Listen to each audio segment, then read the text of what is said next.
Excellent. Nice to put a stoat to the name. Excellent. Well, I think I should have a go at starting this talk now.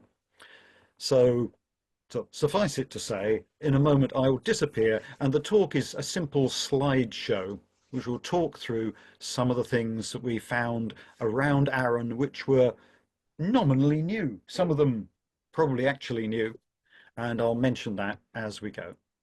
So let's have a go at sharing the talk. I think this should definitely be possible. I'm not entirely convinced it's possible. Okay. Excellent. So I'll shove my extra people over to one side.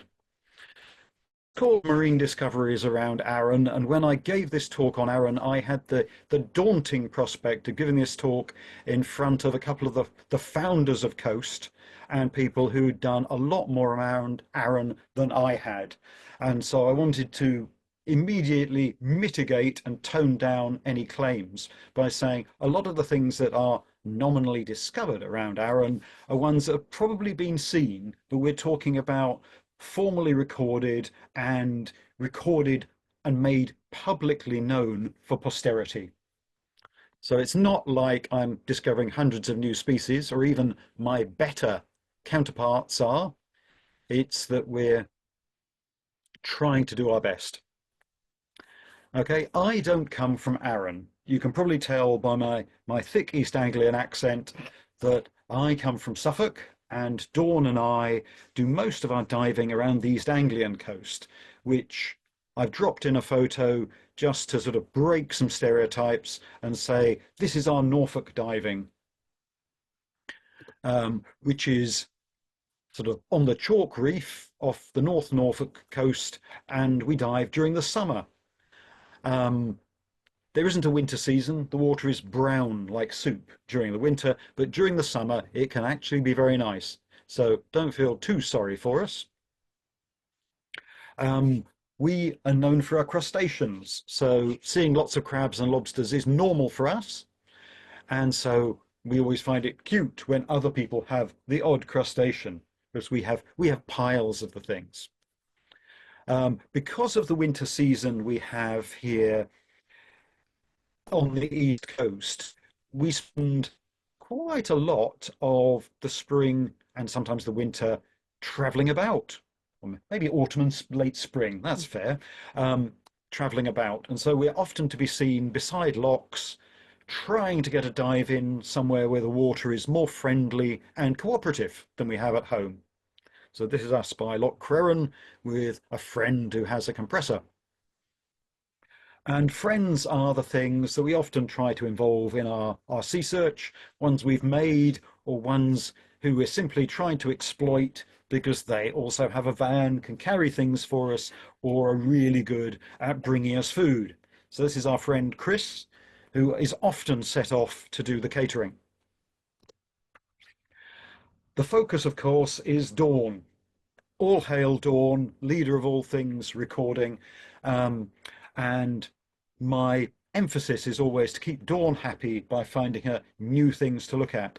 So here she is in Whiting Bay recording a rock.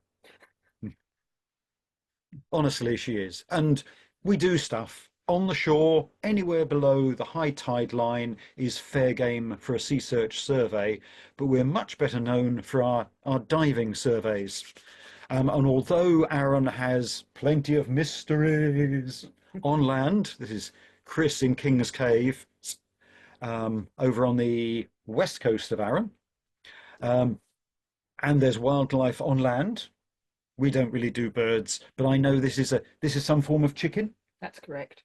A big A chicken. big chicken. Our interest is the stuff under the water around Arran. So you can just lie down and look into the water. And for the last couple of years, we've gathered some useful victims and got them to look into the waters around Arran, whether that's diving, doing some shore surveys, and our emphasis has been seaweed. Seaweed is beautiful. in its natural surroundings, often not quite so glamorous at the very edge of the shore. But here's a nice bit of Arran, and you can see the variety. Lovely red seaweed. I think there's probably some green seaweed, but all the green stuff here is brown seaweed. So there you are. Already you're learning things. Seaweed's confusing, but it can also be beautiful. Here we've got some red, some proper brown, and some proper green. And look at the stuff. It's lovely. And the reason we've done quite a lot of seaweed recording is, well, it's kind of morally defensible because it behaves much like a plant, although arguably seaweeds aren't really plants. They're kind of similar. They photosynthesize rather than running around, although the brown stuff Does run around. does run around. And seaweed is the foundation of a lot of sort of food chains, ecosystems, and so recording it's important.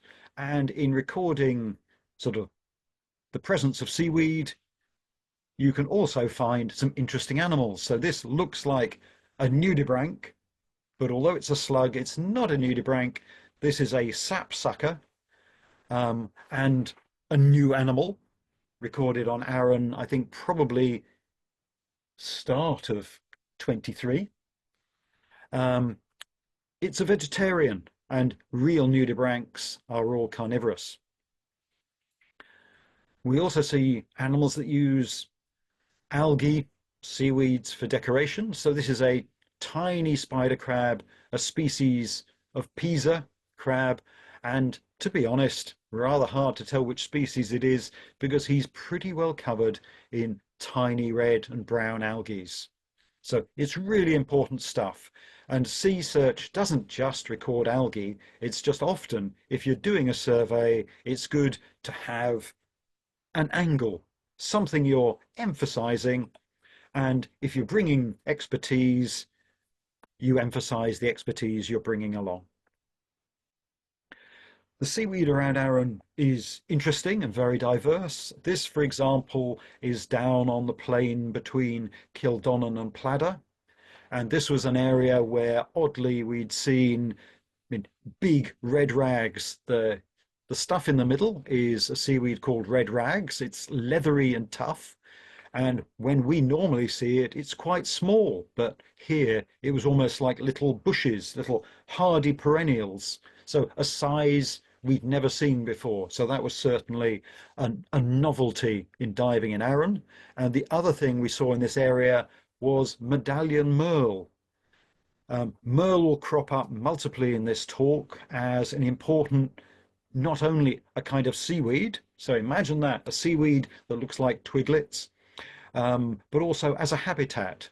Because it's convoluted, there's lots of spaces inside it, it's a habitat that's great for small animals and a wide variety of organisms to live in between. And down on that plain off Kildonnan, it forms medallions where either the merle grows big or the merle grows into each other and forms chunks rather than just little twiglets. When we get our seaweed ashore, we press it. Ironically, I put that up after merle, which is one of the few seaweeds you can't really press. You'd have to hammer it flat, and that would spoil the look of the thing.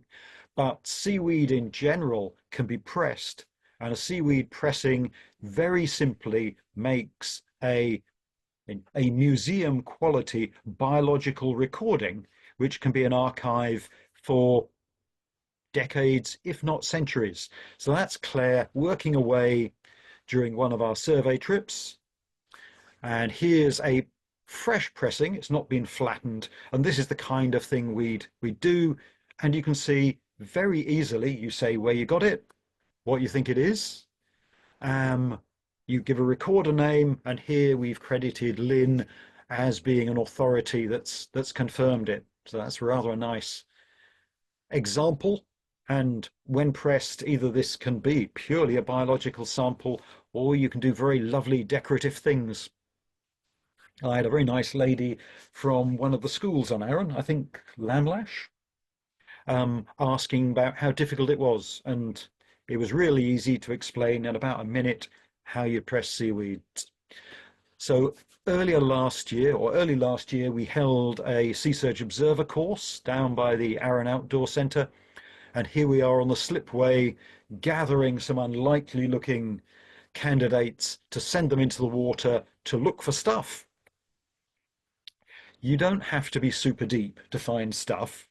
So whereas the brave people have gone out to where it's more than standing depth, Dawn is lying face down in about a foot and a half of water, and she's finding stuff already. You can't hold a good recorder back. And however deep the water, you'll see animals traveling in it in amongst the water column. So this is a hydroid medusa, sometimes called a hot cross bun medusa. And that's the mobile stage of something which would normally be planted on the bottom. So we have all kinds of some cool animals. These are cnidarians. They're basic things. They sting a bit, but probably not you or I. We're quite leathery, and they're trying to catch little animals which would be overpowered more easily. Although the highlight or the focus of most of our dives is the bottom, you can see here we're going down a rope down to King's Cross. And even on ropes, you can find there's seaweed and animals to be assessed. And just a little way down, we found this very nice display of open pipe hydroids. These are Tubularia indivisa, and these kinds of things grow in, I think, so clean but nutritious waters, and they were just on the rope on the way down. When we got to the bottom, King's Cross is a really nice rocky reef, and we see a lot of what we'd call sessile or static animals growing on the reef. So there's not much seaweed here. So we've gone down to, let's say, 10 plus meters, and we're starting to see seaweeds die away and animals start to take over. And where there's space, animals save their energy by planting themselves. So the tubey animals are sea squirts, and they're just sucking water in and blowing it out. And sadly, sea squirts are pretty closely related to humans and share many of the characteristics, i.e., they give up having a spine when they've settled down and live out their lives just passing water through themselves. Over in the background, we've got some very nice hydroids, and we'll go on to talk about more species in more detail. Here, a little lower down, we found sort of highlights that we had highland dancers, and they're large slugs. And I suppose maybe I can point at things. So in the foreground, you can see a blotchy pink blob, and that's a slug. And in normal lighting, they are pretty well hidden. We're flying through these, otherwise we could do a slideshow of every animal. You can see there's another one just staggered slightly to the left and further back before there's anemones and a few fish overhead. But the real giveaway that the Highland dancers are around is these big curly egg masses. So these are what we saw first before we noticed those egg masses. Those slugs. Oh, sorry, those slugs. Good job you were here. So at the bottom of our rock walls, we often have boulder falls and piles that have come down. And here's Cat searching for new animals amongst the urchins, which are clearing the rocks aside from that pink covering. And that's another seaweed. That's pink encrusting algae, which is like masonry paint. It's a seaweed. If you wanted to pick a bunch of it, you'd have to take a cold chisel and a hammer to get enough of it to impress your significant other. And so perhaps that's best left for real enthusiasts. Down on the bottom, we see some highlight animals. So these aren't a new find at all. They're just a great thing to see. And one of the things I most regularly see around Arran, more than anywhere else, I think, is regular octopus. And the octopus might be relatively common, But of the two types of octopus around the UK, the common octopus is really quite rare. This is a curled octopus, and there are almost two ways of telling if something is a curled octopus. The first is if you actually see it, because you're very unlikely to see a common octopus. If you see one, it's very likely to be a curled octopus, and they do this nice thing with their little feet at the end of their little arms, is to curl around rather picturesquely. So they do have a proper scientific name, and this one I think is on the slope at the top of Lamlash Bay near the Merle bed.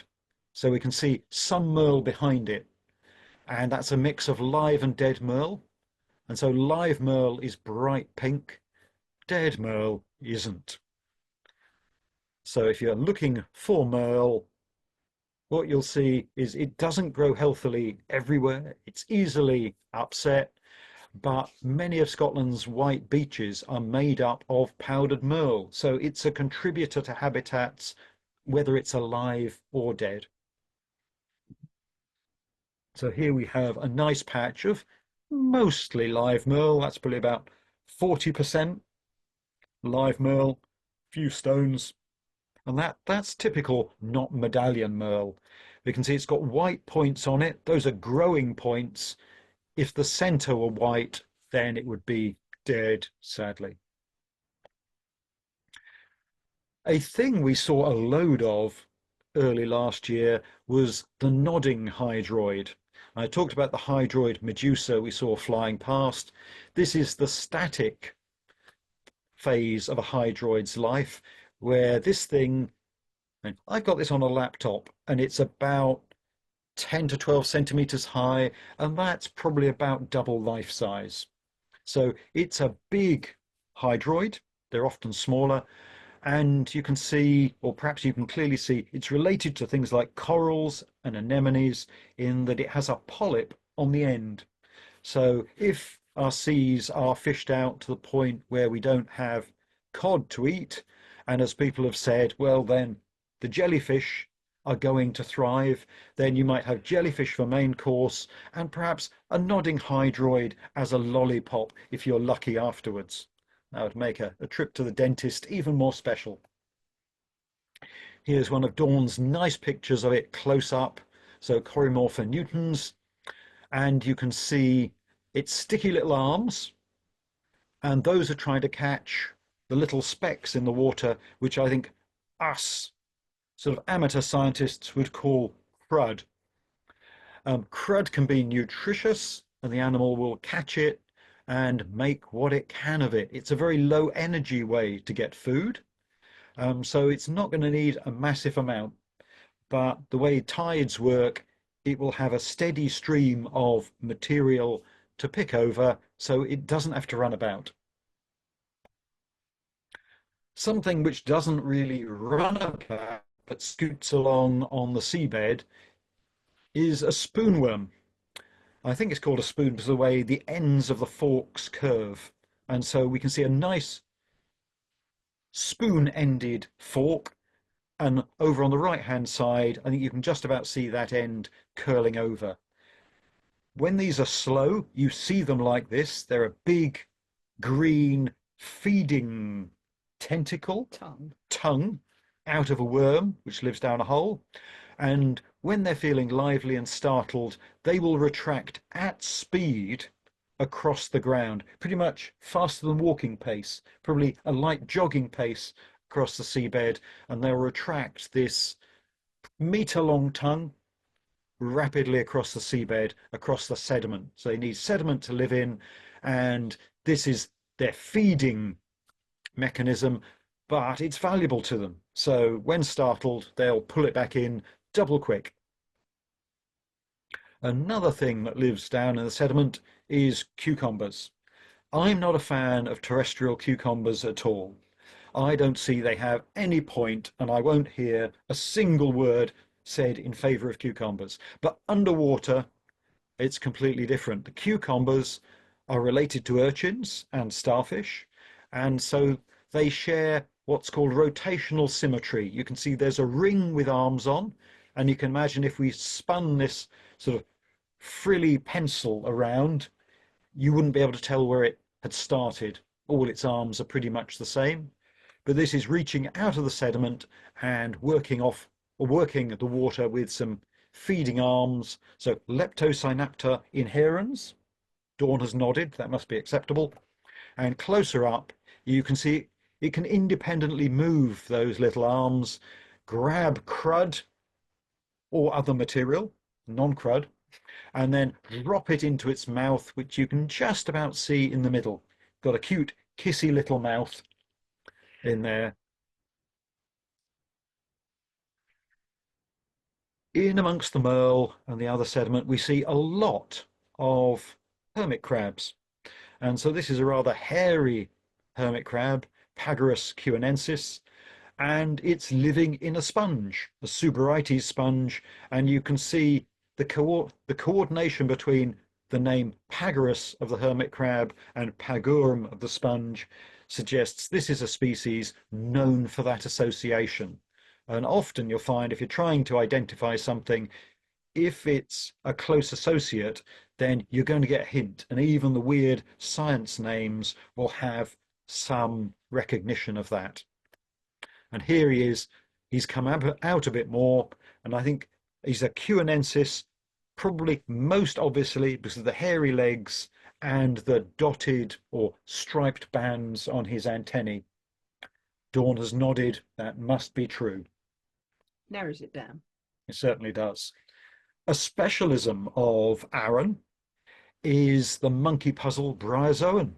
And although we've seen it a few times over the last few years in this comparatively small, quite bright form, so this piece is probably, let's say, 6 centimeters across and nice fresh growth on it. What we saw last year. Also, the squirt's full of musculus subpictus. Okay, Dawn is very annoyingly pointing out extra little mollusks caught in the grey body of the sea squirt on the right hand side, and say musculus subpictus are the white blobs on the squirt. But we're going to ignore that now and move on and say last year what we saw off the north of Holy Island was that monkey puzzle bryozoan, Omalosicosa ramulosa, Close enough. Starting to spread out. So it was mature, not quite as bright. And some of us wondered if it was the same thing. But on looking at it, we thought, yeah, it definitely is. It's older. It's spreading out. And these clumps were 10, 15 centimeters across. And it looked like they were going to form a carpet of bryozoan, rather like a small, fine piece of stag's horn coral in the tropics. And you can see it's quite a convoluted habitat. You can see a few things in it, including some little fan worms, but also in amongst it, squat lobsters like this Galathea intermedia. And you can tell it's intermedia because it's got little neon blue, electric blue dots underneath its mouth or underneath its face, and some porcelain crabs. So this is Pisidia longicornis, the broad-clawed, long-clawed porcelain crab. Obviously, you should have seen the look on Dawn's face when I got it wrong. And this is just like a stag's horn coral in the tropics, where last time I saw squat lobsters and porcelain crabs like this was in Indonesia. So a similar ecosystem building up with very slightly different species, but very similar structures and relationships. And then there's the angular crab, which I was stunned to see running around off Brodick. Not new, but weird, and distracted.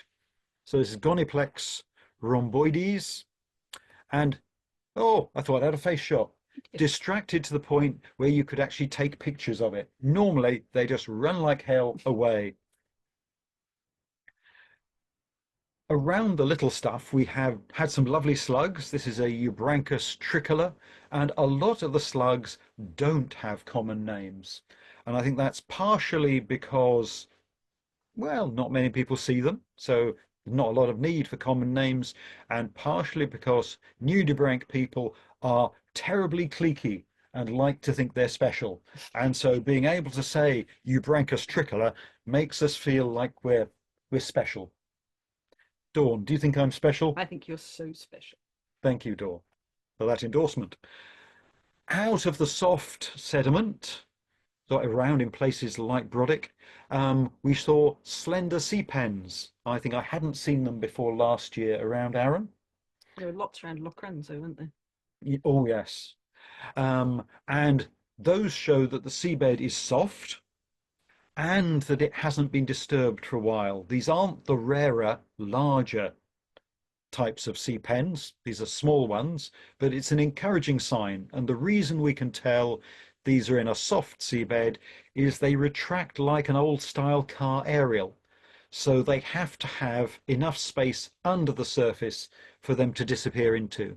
So if you see something a bit like this growing on a rock, that's not a sea pen because it would get a headache or bottom ache if it tried to retract. Other things living down in the soft sediment are this beautiful scampi, or Dublin Bay prawn, or Nephrops norvegicus, which is one of the coolest crustaceans because it's always wearing sunglasses. It has little burrows and it has double-ended burrows. So this burrow here will have a counterpart probably only 40, 50 centimeters directly behind this hole where the animal could pop up somewhere else, either if it needed to escape or just wanted a change of scenery. Oh, There's the my Goniplex. Goniplex has got out of sequence. So there you are. I was thrilled to be able to shoot this angular crab straight in the face because normally it would just leg it. A species we saw for the first time last year and which is so sensitive to collection, I've intentionally put it in the middle of nowhere. And I'm not saying where we saw it because that would be a terrible thing to do. This is a crayfish or a crawfish or a Spiny lobster. spiny lobster, Palinurus elephas, and these were so easily caught in such large quantities that they were virtually wiped out. On the night of the talk in Arran, I confirmed that Howard didn't think that anybody had seen one of these since the early 70s. So this is a species that hadn't been recorded around Arran, or I guess noted around Arran, for more than 50 years. So encouraging to see it back and very important it's allowed to establish. So I won't say any more about that. And we're wondering about sort of what did we see that was new? What did we see that had been seen before? And here's Dawn's table of species. The green ones are ones that had been recorded, and probably lots of them had been recorded in surveys we'd done before. And then the left-hand side red column is ones that hadn't any official record around Arran before. And the middle column, mostly yellow, is ones that hadn't been recorded for a worthwhile amount of time. And there's some of those that were kind of 10 years and some 20 plus years without being seen. About 100. Excellent. Yeah, difficult to tell. And this is the difference between recent seeing something and recording something. We're all for people being sort of recording things and knowing what they've seen. But if you don't tell anyone, if you don't share it, that information can't be used. So it's really, really important to note down your species.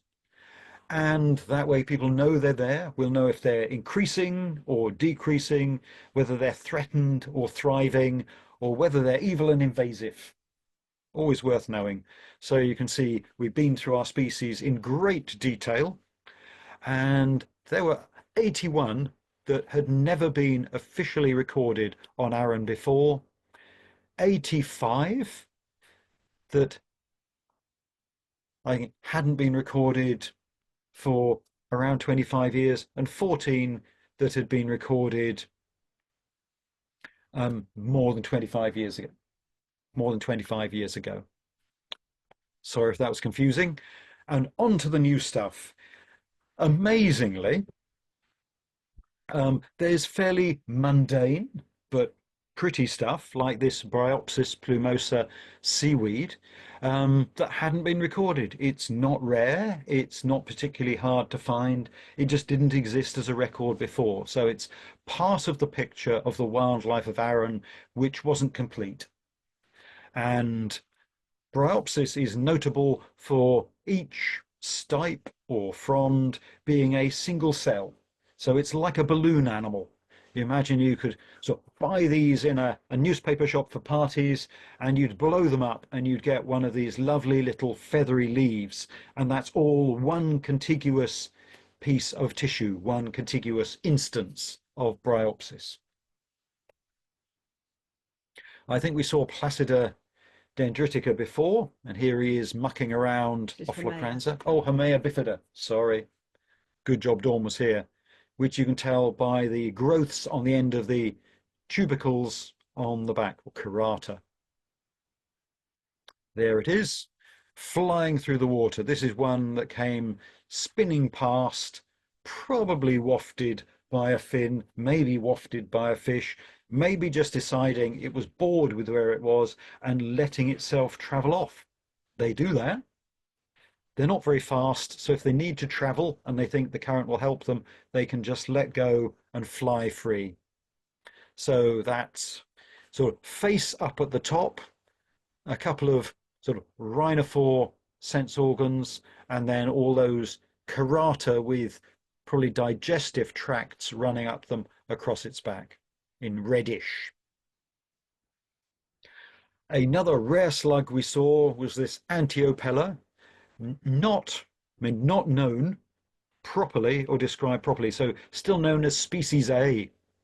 And this looks like one that's trying very hard to look at like a little sea squirt, and a Plidium sea squirt, I think. So still waiting for a good name for that one. This one's a bit more obvious. So this is a proper nudibranch, a carnivorous sea slug, Trinchesia cuinensis, and he's marching off to look for things to eat. Beautifully colourful and pretty small, probably 4 to 5 millimeters long. He's a little slug. And if you're talking or looking for little things, these are tiny hydroids. So we saw the nodding hydroid, which is a big job.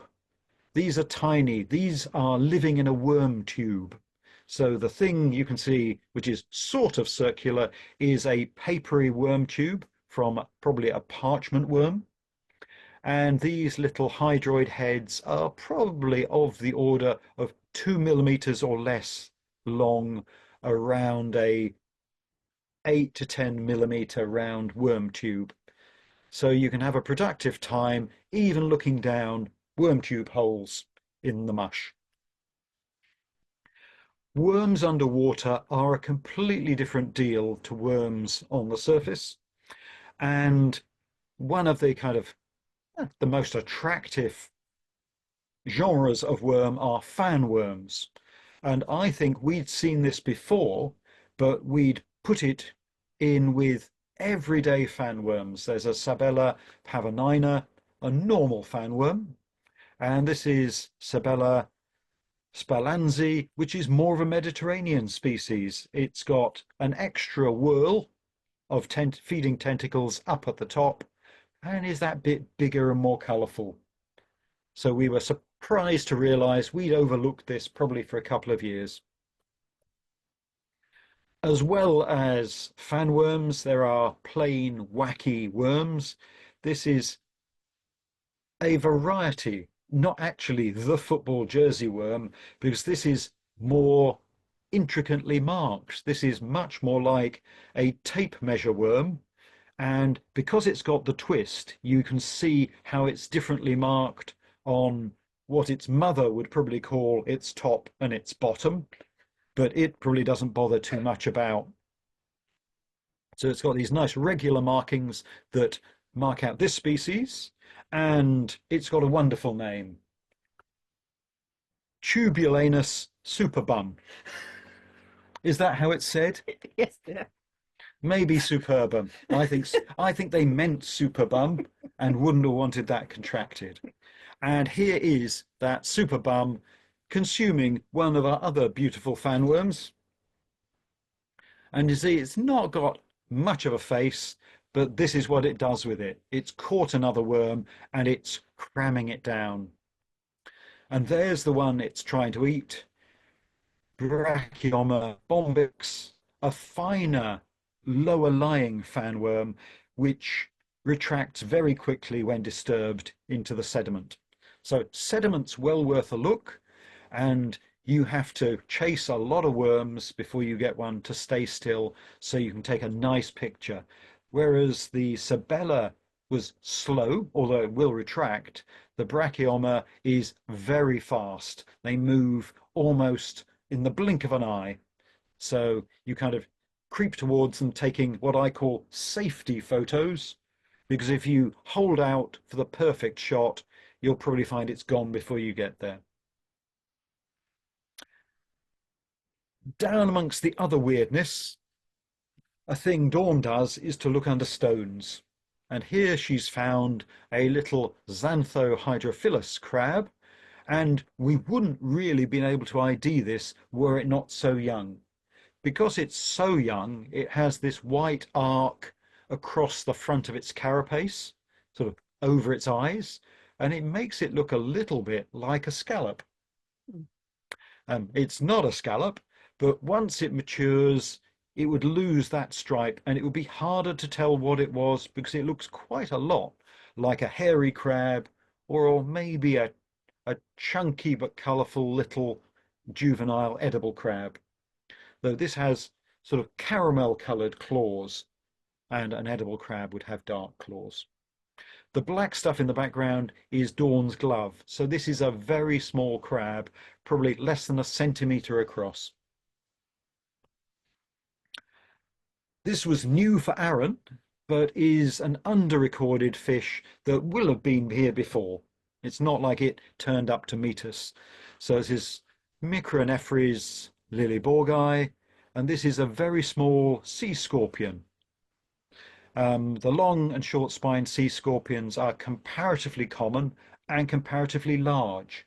And that's one thing that leads to these to being under-recorded or mistaken for one of the other species. These are a bit more colourful.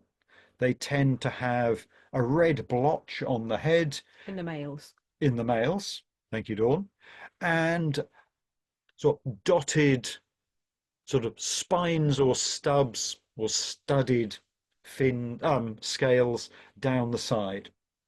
And Dawn was doing with her fingers and trying to decide how big this was. I reckon this is probably less than 5 centimeters long. Yeah. Unlike this lovely big gurnard. So he was a find in Brodick down on the sediment, and I may not even try to pronounce that.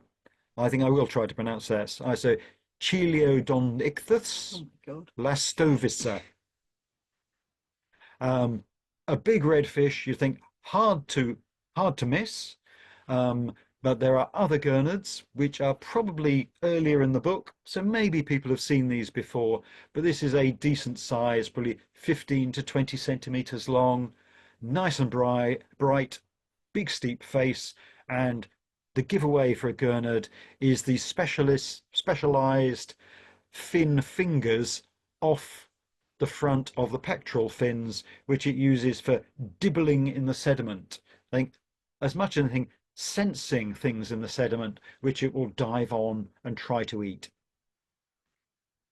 or you can see them better in this photo. And so he is a streaked gurnard. I should have said that's the common name, but we wouldn't encourage that. We'd want everybody to try for that very difficult scientific name. One of the fish you'd imagine would be recorded all the time, forever, is a tompot blenny. We've seen this one before, and this is down a hole on King's Cross. And here, this is the best picture we have on him down a hole. So Parablenius gatagorine, and that simply means he's an orange blenny, which you can barely tell because he's down a hole. To make sure our surveys go smoothly, we employ some extremely advanced high-tech methods.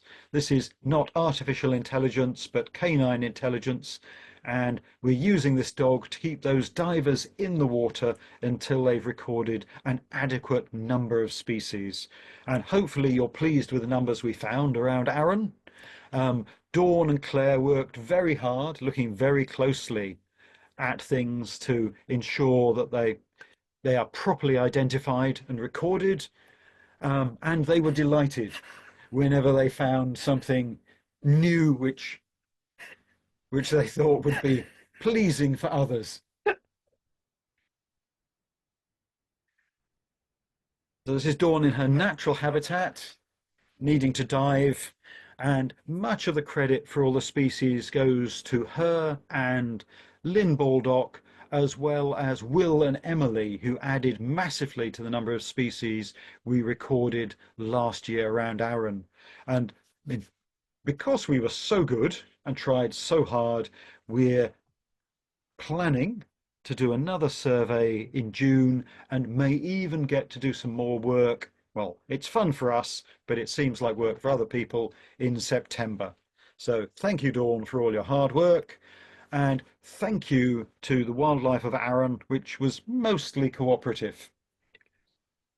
And to Coast, of course, who hosted us, provided us with shoreline support, and let us try their nice boat, Coast Explorer, which was excellent. So kudos to Ewan for his skippering as we traipsed around the islands. So if you have any questions, stay on, and I'll drop us out of this and return to being a person again. And thank you very much for staying around so long. I think I've only got one more question. Oh, no, I haven't. Oh, so Lewis also visiting in May to dive. Sounds like it might be busy. I think we're in June, so you might be all right, Lewis. Hopefully you'll find it entertaining. Okay, excellent. So I throw the floor open. Try putting up a hand. I think that'll be manageable. If you've got a question, we'd be very happy to take them. But if your camera's not working. Oh, well, don't worry if your camera's not working. Mark, I have endless questions, I'm afraid, so I'll try and sort them into some sort of order of importance. The pressings, they keep good colour. They keep these different species keep colour differently, but on the whole, they do pretty well. I think the reds are particularly impressive. Dawn's mouthing quiet questions at me. I can't hear. Dawn couldn't hear you.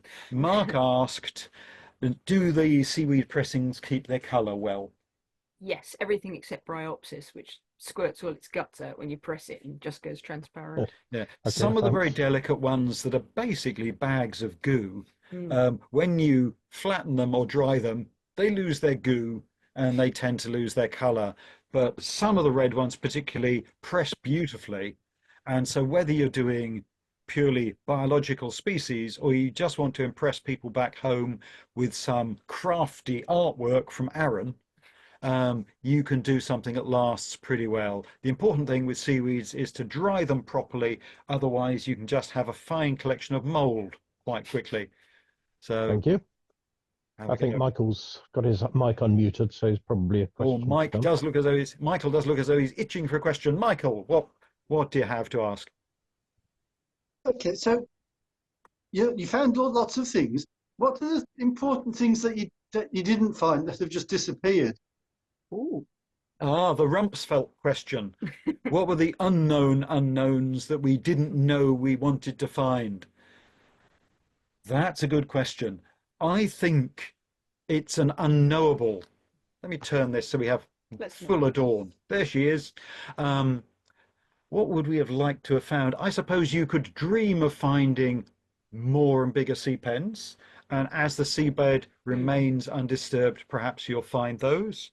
Um, I think we were probably surprised there weren't a wider variety of nudibranchs, although we found a decent number.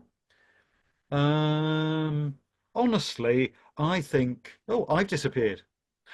Honestly, I think that you'd always just try to find new and exciting stuff, and it doesn't have to be novel. I like finding an octopus more than almost anything, but I suppose we're adding to the categories of animals we find. There's the sap-sucking slugs that we thought were, I mean, really quite special, and given the algal growth early in the year, perhaps there's a few of those we've missed. We've got a question from Paul and Lucy, and from the way Paul's leaning forward, I imagine it's a Paul question.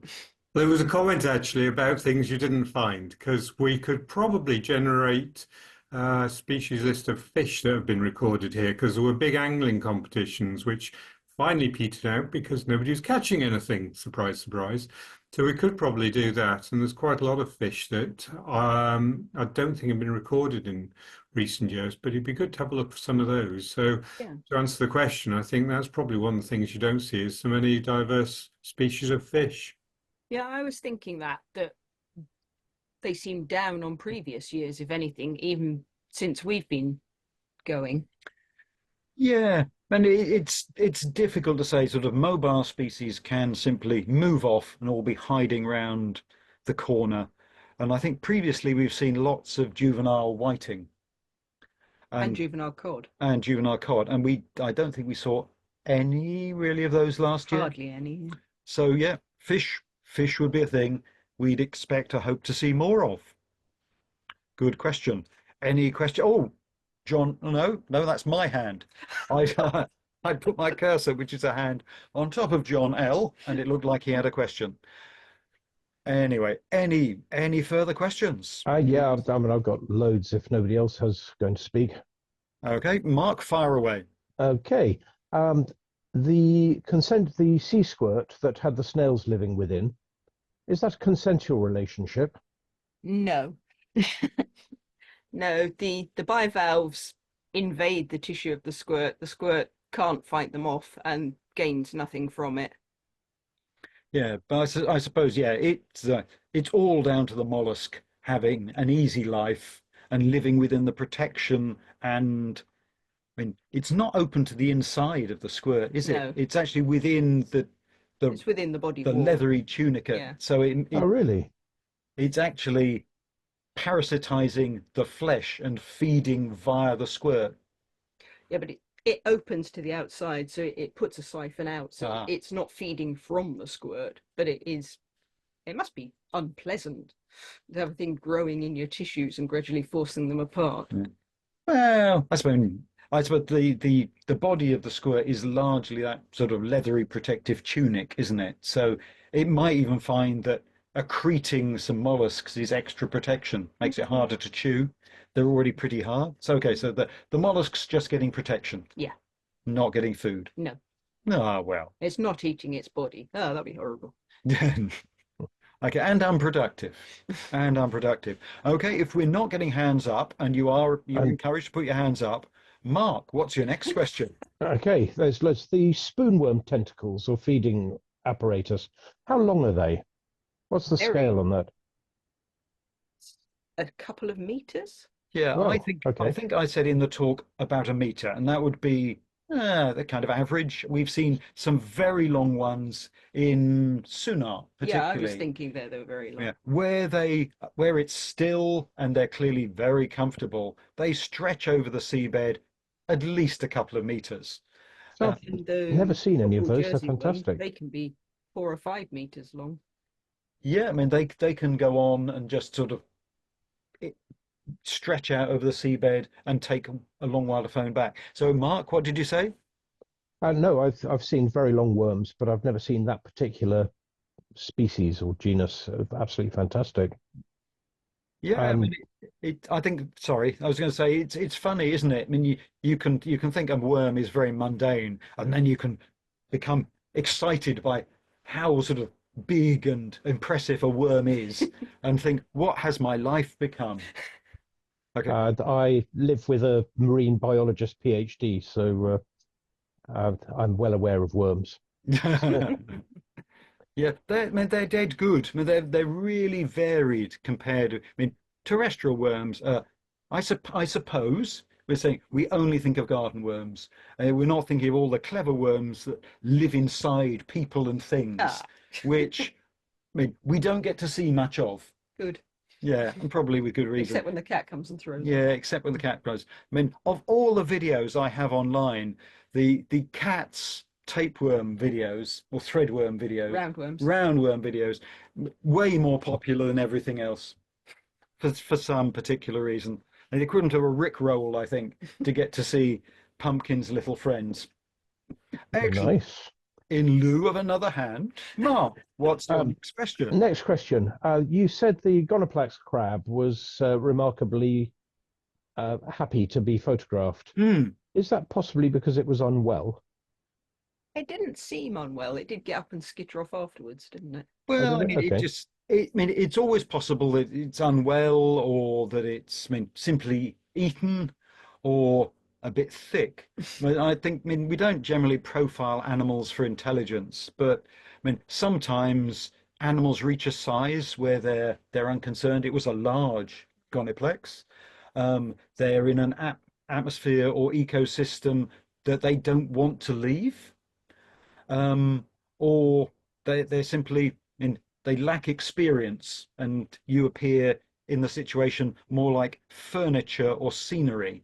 And it was in amongst the moorings, so it could be used to big things moving around. Ah, right. Yeah, so that was in Brodick Bay, in amongst moorings, which could be more disturbed. The other ones I've seen were in Loch Duick, and they really didn't hang around. You just really saw a line of sediment leaving. Hmm. Excellent. It Uh, looks like, oh, Lucy has raised her hand. Ooh. No, it's Paul. Fire away.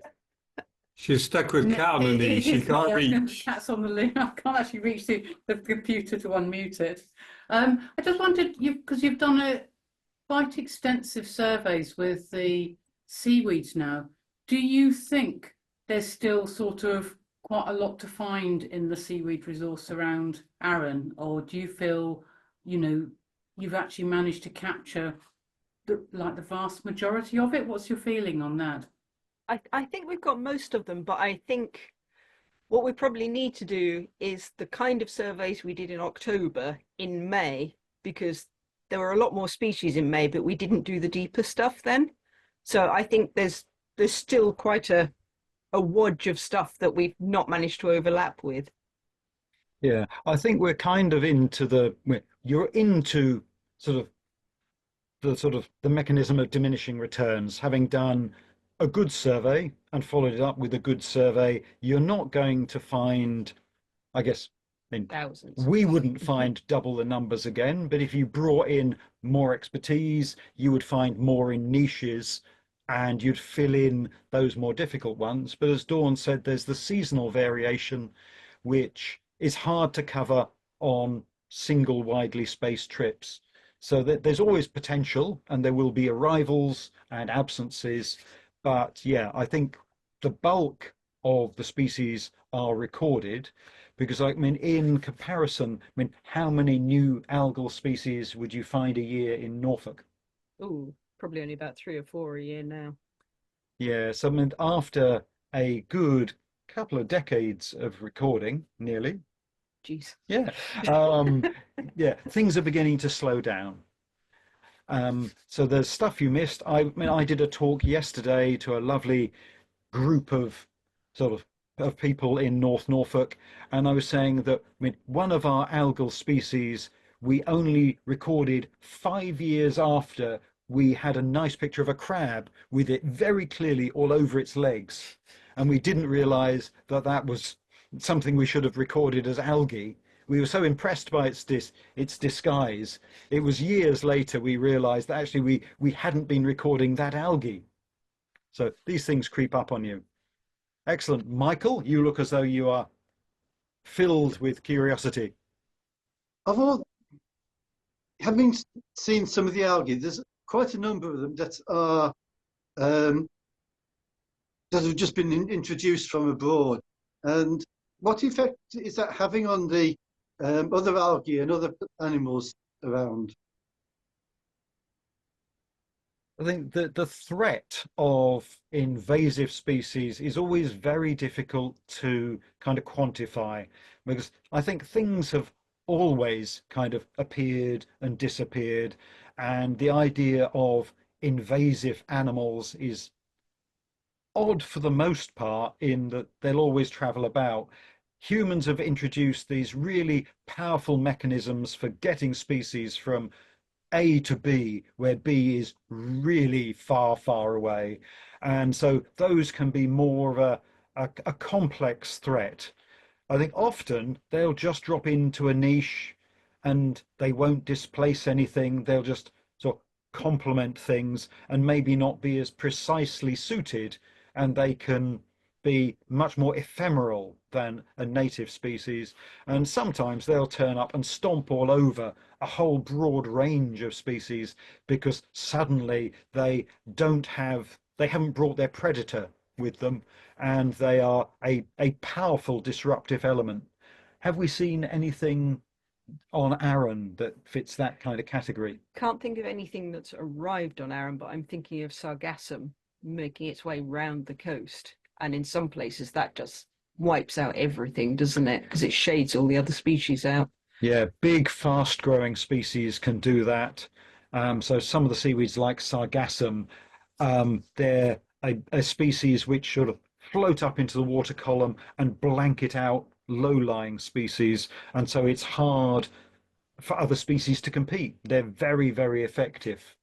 I mean, we haven't seen any of the things we consider kind of a nuisance round near us are the slipper limpets, where in Essex, they are an absolute menace, blanketing seabeds to the exclusion of other species.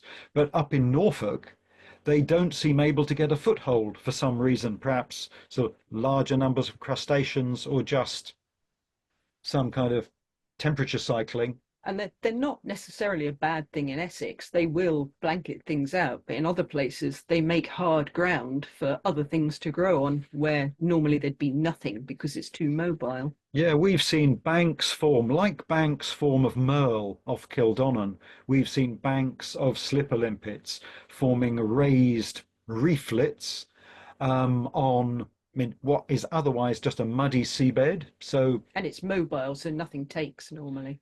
yeah, so it's added a habitat there. And in the wash, we see sort of little urchins gathering things and forming sort of reefs.